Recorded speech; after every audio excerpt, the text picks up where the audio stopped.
یہ ایسے ہی جیسے گھر میں کوئی سست باپ ہو نا, سست باپ ٹھیک ہے نا, بیگم نے اپنے سسرالیوں کو بلا لیا, اپنے میکے والوں کو دعوت کے لیے.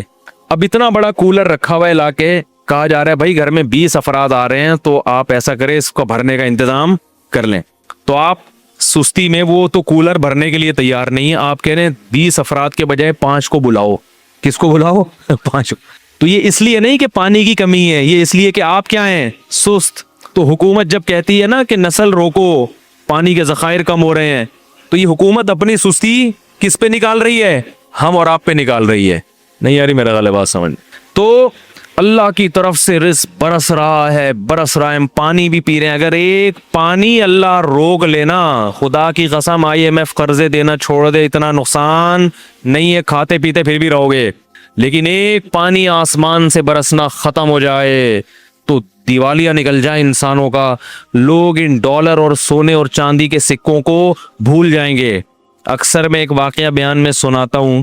ایک بادشاہ نے ایک بزرگ سے کہا کہ میں آپ کو اپنی آدھی سلطنت گفٹ میں دینا چاہتا ہوں. کس میں دینا چاہتا ہوں؟ آپ کو آدھی سلطنت مل جائے تو آدمی تو خوشی سے بے ہوش ہو جائے نا. ان بزرگ نے کہا کہ میری نظر میں تیری اس سلطنت کی قیمت مچھر کے پر کے برابر بھی نہیں ہے. میں کیوں بھائی؟ انہوں نے کہا میرے پاس جو نعمتیں ہیں نا, جو گاڈ گفٹڈ نعمتیں, جو اللہ نے مجھے بغیر کسی محنت کے دی ہیں, ان نعمتوں کی قیمت تیری اس سلطنت سے زیادہ ہے. بادشاہ بڑا حیران ہوا, یار یہ دیکھنے میں تو فقیر سا لگتا ہے, کپڑے بھی دیکھو پھٹے پرانے, اور اس کے پاس اتنی دولت اور اتنا کچھ, اس کے پاس سرمایہ پتہ نہیں کہاں چھپا کے رکھا ہوا ہے اس نے, جو میری پراپرٹی سے بھی زیادہ ہے. تو بادشاہ نے بلا لیا. بادشاہ لوگ تو بڑے لالچی ہوتے ہیں نا, بھائی کہاں رکھا ہوا ہے بھائی. تو بادشاہ نے بلا لیا. تو بادشاہ نے کہا کہ آپ شکل سے تو اتنے مالدار نہیں لگتے, لیکن آپ نے جو یہ کہا کہ آپ کے پاس اتنی قیمت کی چیزیں ہیں تو یہ کہاں ہیں؟ بزرگ کو پتا تھا ایسے سمجھاؤں گا اس کی سمجھ میں نہیں آئے گا, مثال سے بات سمجھ میں آتی ہے نا. کیا خیال ہے؟ لوگ مجھے کہتے ہیں بیان میں قرآن حدیث کم ہوتا ہے, مثالیں ادھر ادھر کی زیادہ ہوتی ہیں. قرآن حدیث ہوتا ہے, اسی کو سمجھانے کے لیے مثالیں دی جاتی ہیں. خود قرآن اور حدیث میں اللہ کے نبی نے بہت سی مثالیں دی ہیں, عام انسانوں کی مثالیں دی ہیں, مچھر کی مثالیں دی ہیں. تو مثال جس کو ایگزامپل کہتے ہیں, وہ بات کو سمجھانے کے لیے, تو اپنی بات سمجھانے کے لیے نہیں, قرآن اور سنت ہی سمجھانے کے لیے. ورنہ قرآن تو پڑھ لیں, آپ سبھی پڑھتے ہیں, اس کو ڈیفائن کرنا یہ مشکل کام ہوتا ہے کہ یہ کس طرح سے لوگوں کے دماغ میں یہ بات اتر جائے. خود نبی نے بھی بہت سی مثالیں دی ہیں, اپنی بات کو سمجھانے کے لیے نبی کیا دے رہے ہیں؟ مثالیں. حالانکہ آپ بات کہہ کے خاموشی اختیار کر لیتے, لیکن آپ کو معلوم تھا کہ میں اپنی بات سمجھانے کے لیے بھی کیا دوں گا؟ مثال دوں گا, تو بات سمجھ میں آئے گی. تو اسی وجہ سے شاعر لوگ کہتے ہیں نا, مثال جو سلجھی ہوئی چیز ہے اس کو کیا کہتے ہیں؟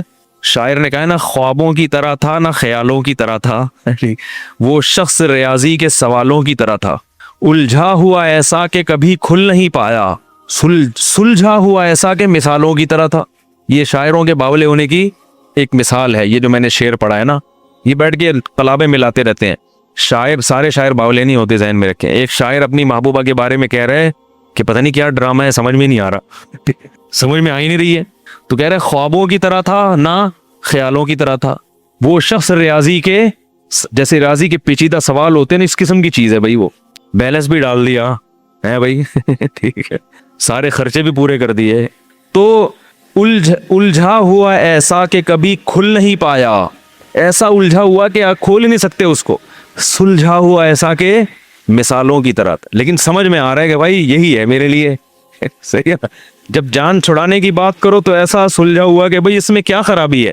پھر آخر میں کہتا ہے شطرنج کی الجھی ہوئی چالوں کی طرح تھا. سمجھ میں آ رہی ہے بات؟ نہیں آ رہی تو یہ زیادہ اچھا ہے. اس قسم کی باتیں سمجھ میں آئیں تو خطرناک ہے, نہ سمجھ میں آئے تو زیادہ اچھا ہے. خیر, تو مثال سے بات سمجھ میں آتی ہے. کیا کہہ رہا تھا میں؟ ابے وہ مثال دینے لگا تھا, وہ ذہن سے نہیں. ابے والد کی پالیسی تو بہت پرانی ہو گئی. بادشاہ, ہاں, تو ان بزرگ نے بادشاہ کو مثال سے سمجھایا. وہ بادشاہ بزرگ سے کہہ رہا تھا نا کہ بھئی کی کون سی چیز ہے, تو ان بزرگ نے بادشاہ سے کہا کہ بادشاہ سلامت, ایک مثال ہے, اور مثال اکثر فرضی ہوتی ہیں. ان کو لوگ کہتے ہیں فرضی قصے سنا رہا ہے, تو فرضی بھی ہوتی ہیں کہ فرض کر لو تھوڑی دیر کے لیے تو کیا ہوگا. تو انہوں نے کہا کہ بزرگ نے کہ فرض کرو بادشاہ سلامت, آپ کو پیاس لگ رہی ہے, ایک پیالہ پانی آپ کے پاس رکھا ہوا ہے, لیکن آپ کو ایک بیماری لگ گئی کہ وہ پانی جب آپ پیتے ہیں تو الٹی ہو کے